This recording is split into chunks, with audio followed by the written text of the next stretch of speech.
우리 다 같이 우리의 신앙을 고백하심으로 수요일 새벽기도 하나님 앞에 올려드리겠습니다. 전능하사 전지를 만드신 하나님 아버지를 내가 믿사오며 그 외아들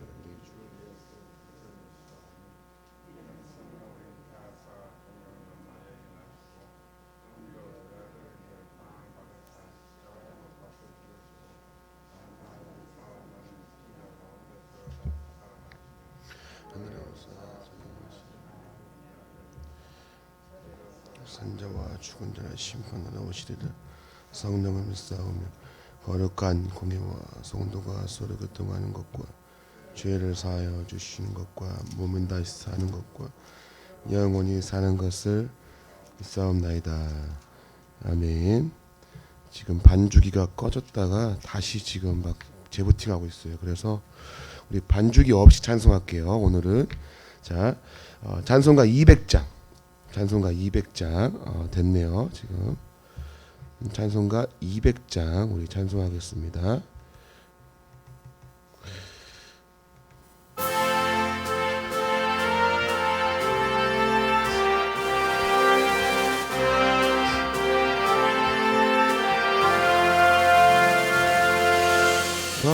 달고 묘한 그 말씀 생명의 말씀은 귀한 그 말씀 진실로 생명의 말씀은 나의 길과 믿음 바뀌고 주님 아름답고 말씀 생명샘이로다.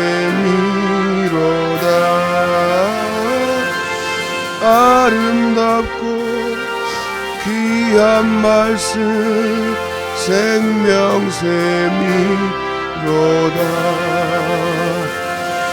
귀한 주님의 말씀은 내 노래 되도다.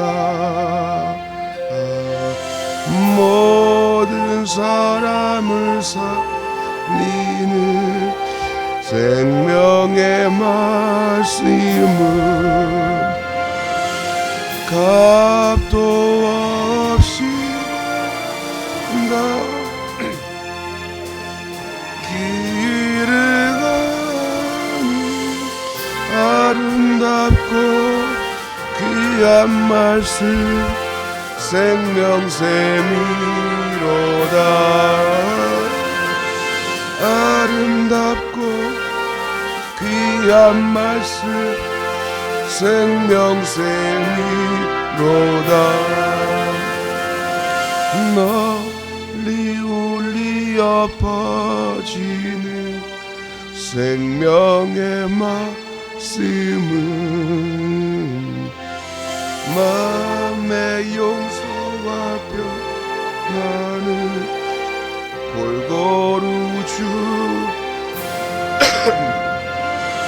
다만 예수만 듣고 보기만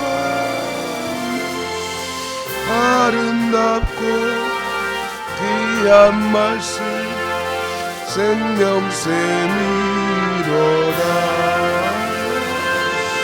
아름답고 귀한 말씀 생명샘이로다.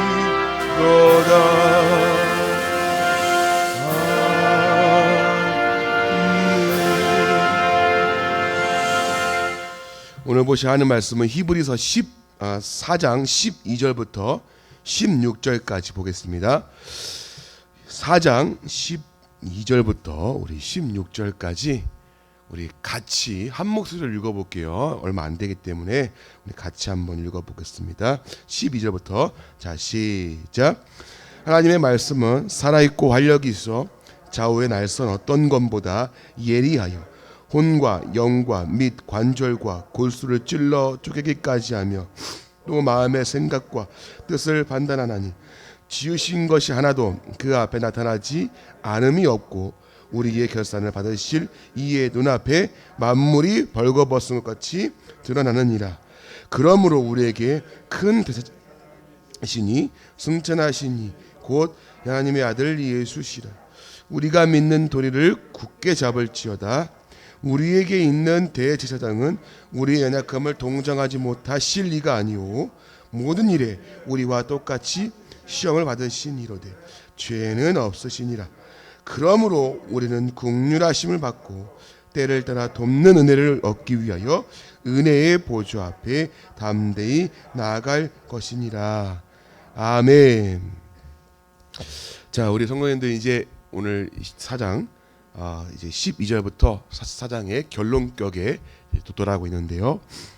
여러분 근데 우리 자세히 한번 보시면 11절과 12절이 여러분 연결되는 게 좀 매끄럽게 생각되시나요? 혹시 어떻게 생각하세요? 이 11절 내용과 12절 내용이 매끄럽게 연결이 되는 것 같은가? 자세히 보시면 이 앞에서 여러분 우리 안식에 대한 이야기를 했단 말이에요. 그리고 믿음과 순종에 대한 이야기를 하다가 갑자기 뜬금없이 말씀에 대한 이야기를 하세요. 여러분 좀 매끄럽지 않다고 생각되지 않으세요? 이게 여러분 지금 이제 번역상 우리 한글 성경에는 지금 생략이 되어 있는데 원어에 보면 여기에 단어 하나가 낍니다. 뭐냐면 우리말로 하면은 왜냐하면이란 단어가 껴요. 그러면 더더욱 의문이 들어요. 아니 안식과 이 믿음과 순종에 대한 이야기를 하다가 이 갑자기 말씀에 대한 이야기를 한단 말이죠. 앞에서 우리가 안식에 대해 말씀했죠. 안식은 단순히 일을 안 하고 쉬는 게 아니라 하나님의 통치와 다스림 안에 거할 때 진정한 안식이 있다. 근데 그 안식에 들어가지 못한 이스라엘의 백성의 그 어리석은 모습이 아니라 너희가 믿음으로 그리고 순종함으로 그 안식에 들어가는 자가 되라 라고 말씀했다는 말이에요. 그리고 나서 오늘 12절에 딱 뭐라고 하냐면은 하나님의 말씀은 이라고 그래요. 여러분 그럼 무슨 이야기입니까? 무슨 결론이에요? 하나님의 안식과 그분의 통치와 은혜에 들어가는 비결은 뭐밖에 없다? 말씀밖에 없다는 거예요. 우리의 믿음과 순종에 대한 열쇠는 뭐밖에 없다? 말씀밖에 없다는 결론을 내고 싶은 겁니다. 히브리 기자는 이걸 이야기하는 거예요. 그 믿음과 순종의 자리에 나아가서 안식에 참여하는 자가 가져야 될 것은 뭐냐? 바로 하나님의 말씀이다. 이 이야기를 하고 있는 겁니다. 자, 우리 12절 말씀 같이 한번 읽어보겠습니다. 12절, 자 시작.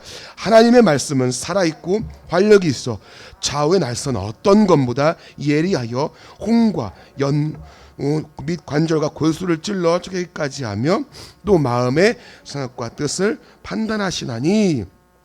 여러분 좌우의 날선검, 이게 왜 이 이야기를 하냐면 좌우의 날선검이라는 것은 하나님의 말씀은 이 구원과 심판의 메시지를 동시에 가지고 있기 때문에 이렇게 비유를 하고 있는 겁니다.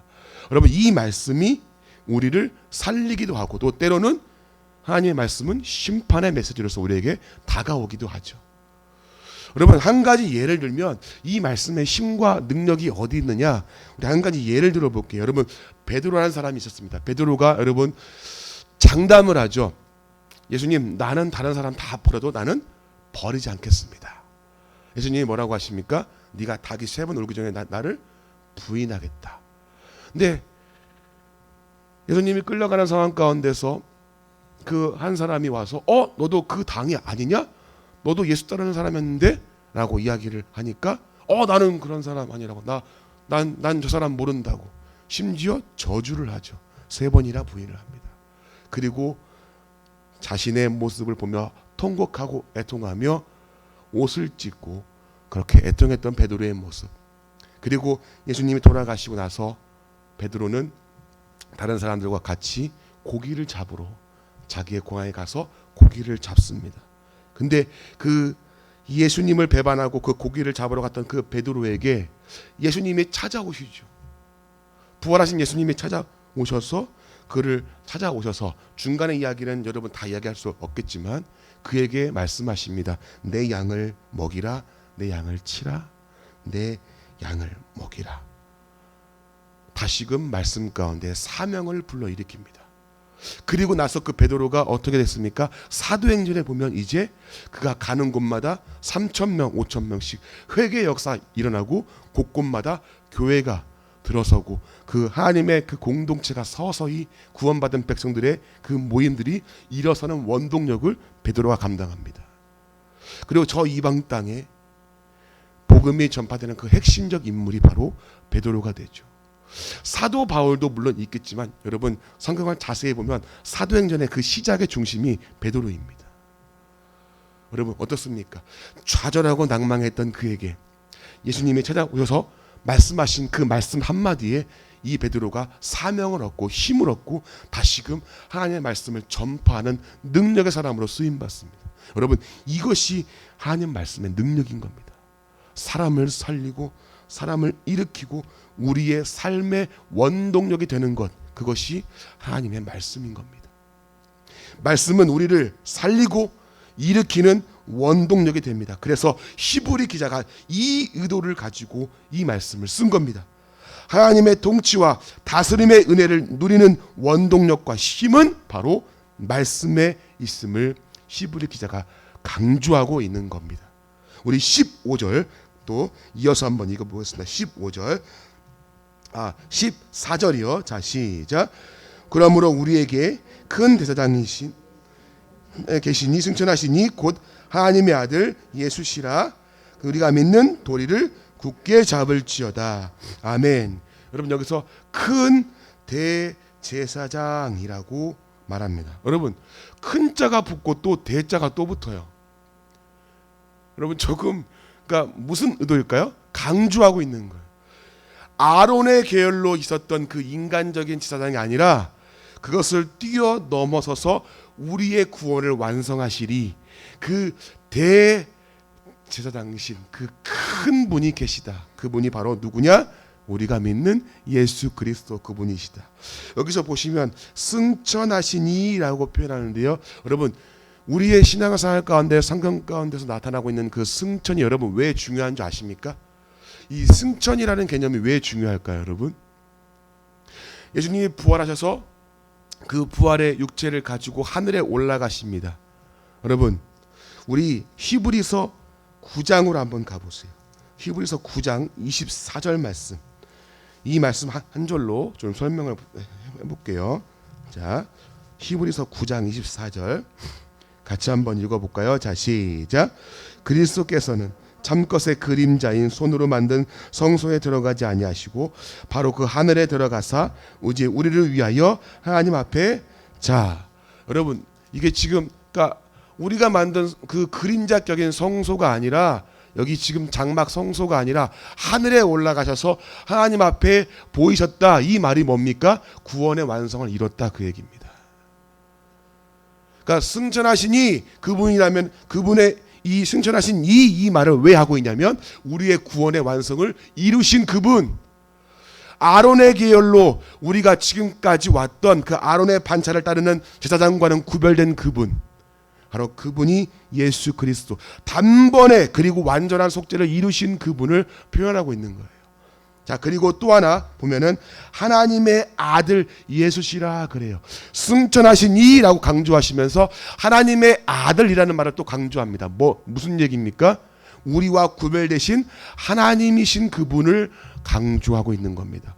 구원의 완성을 이루시고 완전한 속죄를 이루신 그분이 하나님이신 바로 그분 예수시야 라고 우리에게 이야기를 하고 있는 겁니다. 그러면 왜 이 이야기를 하고 있을까요? 바로 말씀의 그 중심에 있는 이분을 따라가는 이분의 말씀을 따르고 이분을 믿는 믿음으로 우리가 그 앞에 나아가는 것이 그분의 안식에 참여하고 우리가 믿음과 순종으로 가는 비결이야 라는 것을 이야기하고 있는 겁니다.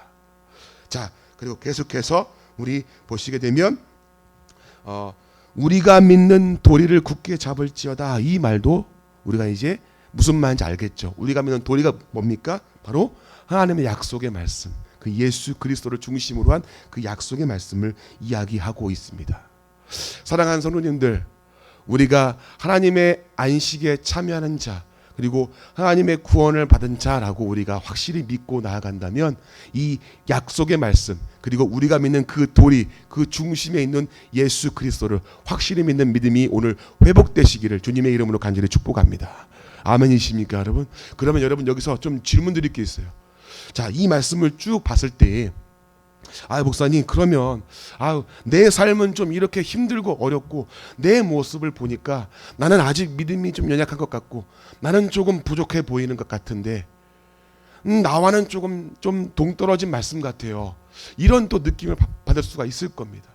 아니, 알겠는데 하나님 말씀을 따라야 되고 그분을 믿는 믿음과 순종의 자리에 나아가야 되는데 내 모습을 보니까 내 믿음을 보니까 그만한 믿음이 아닌 것 같아요.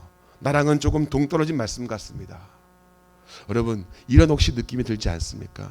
아니면 또 이러한 또 질문을 가지고 또 자신의 신앙생활 가운데서 괴로워하시는 분들이 많이 계시는 것 같은데 여러분, 걱정하지 마십시오. 그 다음 절이 우리에게 소망이 되는데요. 우리 15절 말씀 같이 한번 읽어보겠습니다.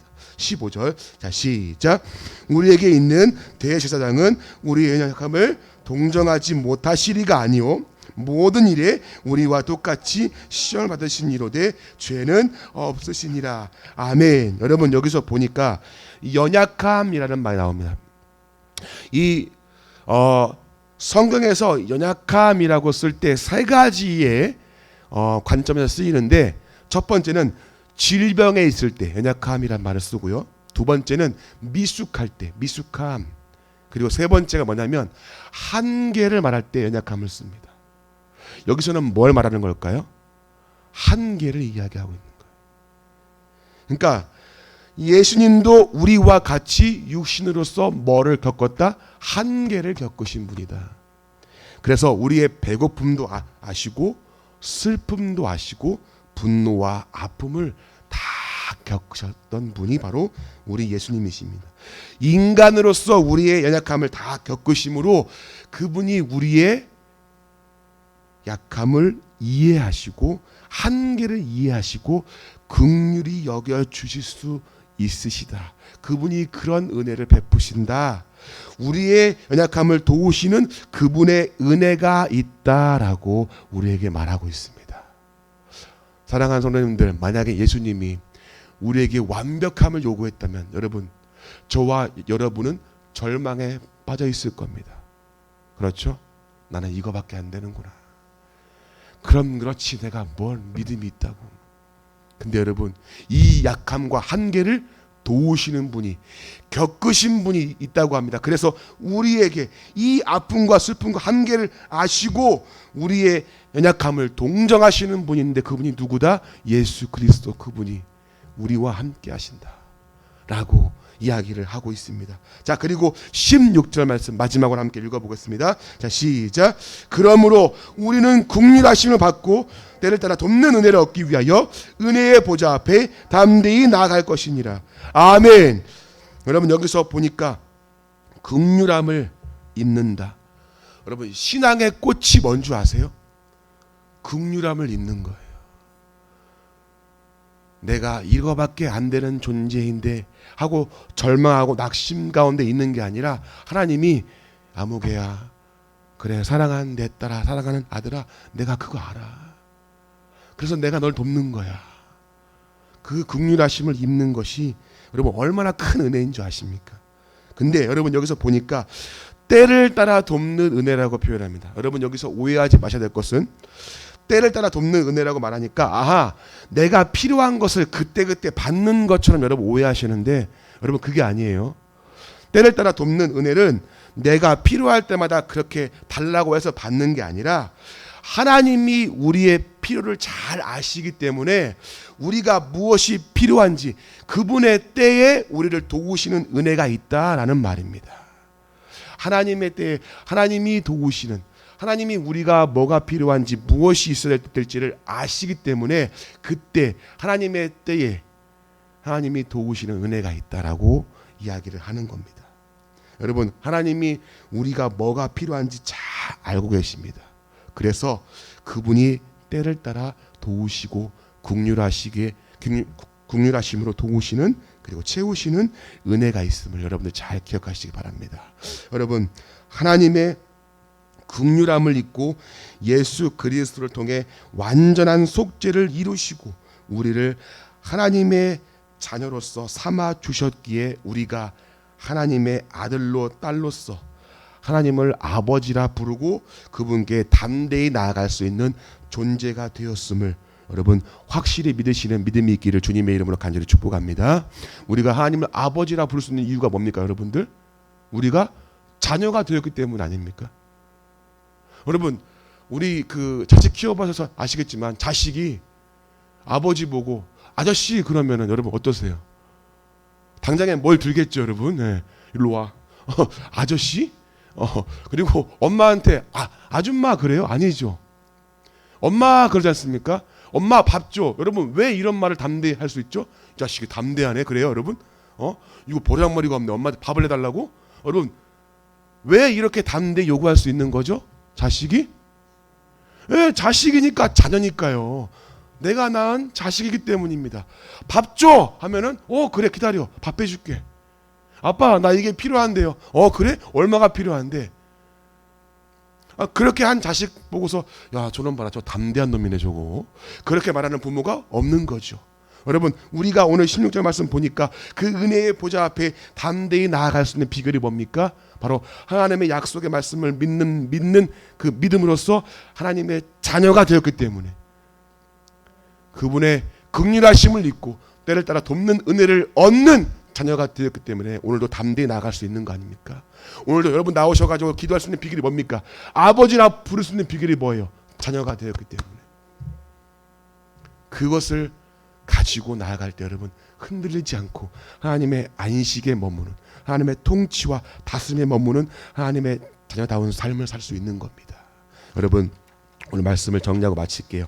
사랑하는 원동교회 우리 모든 성도님들 우리의 모든 죄를 대속하시고 우리의 완전한 속죄를 이루시고 구원을 이루신 예수 그리스도 우리의 약함을 아시고 우리의 필요를 아시는 그분이 그 예수 그리스도의 은혜로서 그분의 은혜로서 우리가 이 자리에 존재하고 있음을 여러분들이 꼭 기억하시기 바랍니다. 그리고 그분을 믿는 믿음으로 말씀을 붙잡는 삶을 사시기를 주님의 이름으로 간절히 축복합니다. 그 은혜의 자리에 은혜를 베푸시는 하나님 앞에 믿음으로 나아오고 그 은혜로 오늘을 살아가시는 하나님의 아들 딸 되는 성도의 삶이 되시기를 주님의 이름으로 간절히 축복합니다. 이 시간 같이 한번 기도합시다. 이 시간 기도할 때 하나님 그 때를 따라 돕는 은혜 그 긍휼하심의 은혜 가운데서 오늘도 나를 붙잡아 주셔서 하나님의 말씀을 믿는 믿음으로 살아가는 하나님의 말씀을 붙잡고 살아가는 하나님의 성도다운 삶을 살아가는 우리의 삶이 되어지게 도와달라고 우리의 믿음이 흔들리지 아니하고 이 믿음으로 하나님께 나아가는 그런 성도의 삶이 되어지게 붙잡아 주시옵소서. 또 한 가지는 우리 휴가 중이신 담임 목사님을 위해서 강건함으로 붙잡으시고 다시 복귀하시는 그날까지 안전하게 붙잡아 달라고 우리 이 시간 새벽에 간절한 마음으로 동성으로 함께 기도하겠습니다. 하나님 감사합니다. 아버지 하나님이여 하나님 우리에게 주어 이 큰 은혜를 베푸시고 하나님의 아들 딸로서 구원을 이루시고 하나님 구원의 은혜 가운데 우리 또한 아버지 긍휼의 여기심을 아버지 주님 우리에게 베푸시며 또한 아버지 때를 따라 돕는 은혜 가운데 함께 하심을 감사합니다. 아버지 하나님이여 하나님 이 아버지여 이 말씀을 믿는 이 약속의 말씀을 믿는 믿음을 가지고서 오늘도 주의 보좌 앞에 담대히 나가는 우리 성도님들의 아버지 이 기도를 들으시고 아버지 하나님 하나님 그 주님의 긍휼하심과 그 은혜 가운데서 오늘도 하나님의 말씀을 붙잡고 살아가는 믿음의 사람의 삶을 살 수 있도록 주님 도우시고 인도해 주시기를 원합니다. 아버지 하나님 하나님 때론 넘어지고 주여 아버지 쓰러지고 낭망하며 약한 존재가 우리입니다. 아버지 그러나 하나님의 은혜 가운데 서 있는 우리의 아버지 이 모습을 주여 우리가 바라보며 하나님이여 하나님의 은혜를 바라보며 하나님의 말씀을 바라보며 주 나가는 아버지 우리의 담대한 믿음이 되어지게 하시고 하나님 앞에 주님 이 시간 나아갈 때 주님의 아버지 자녀로서 주여 당당히 나가고 담대히 나갈 수 있는 아버지여 우리의 신앙이 될 수 있도록 주님 도와주시옵소서. 오늘을 살 때 아버지 하나님이여 말씀 붙잡게 하시고 이 말씀을 믿는 믿음으로 주여 흔들리지 않게 하시고 약함을 도우시는 예수 그리스도, 그분이 계심을 분명히 믿고 나아가는, 그래서 그분의 긍휼하신 법, 그분의 도우시는 은혜를 주 앞에 구하는 우리의 삶이 되어지게, 우리의 기도가 되어지게 도와주시옵소서. 하나님 도와주시옵소서. 우리는 약합니다. 주 아버지 넘어집니다. 하나님 그래서 주님의 은혜가 필요합니다. 하나님 도와주시옵소서. 일으켜 주시옵시고 하나님의 그 긍휼의 은혜로 우리를 채워주시옵소서. 아버지 하나님이여, 하나님 한영사님 저 붙잡으시고 아버지 하나님, 아버지님 주가 중에 싸우니 아버지 하나님의 강건함을 붙잡으시고 아버지 주님 복귀하시는 그날까지 주여 안전하게 붙잡으시며 하나님의 아버지님 늘 성령 충만함으로 함께하심으로 하나님의 아버지님 일을 감당할 때에 주여 하나님의 능력과 하나님의 주여 권능을 힘입어서 주의 일을 잘 감당할 수 있도록 도우시고 인도하시기를 원합니다. 아버지 하나님이여, 하나님 붙잡으시옵소서. 아버지 하나님 오늘도 주여 우리 성도들이 말씀을 붙잡게 하옵소서. 아버지 이 말씀 놓지 않게 하시고 우리의 믿음으로 가는 길, 하나님의 그 안식에 참여하는 하나님의 백성다운 삶을 살아가는 주여 아버지 그 비결은 말씀밖에 없음을 주여 반드시 기억하고 이 말씀을 붙잡고 하나님의 은혜 가운데 오늘 또 이 말씀을 살아가는 우리가 되어지게 도와주시옵소서. 아버지 하나님 채워주시옵기를 원합니다.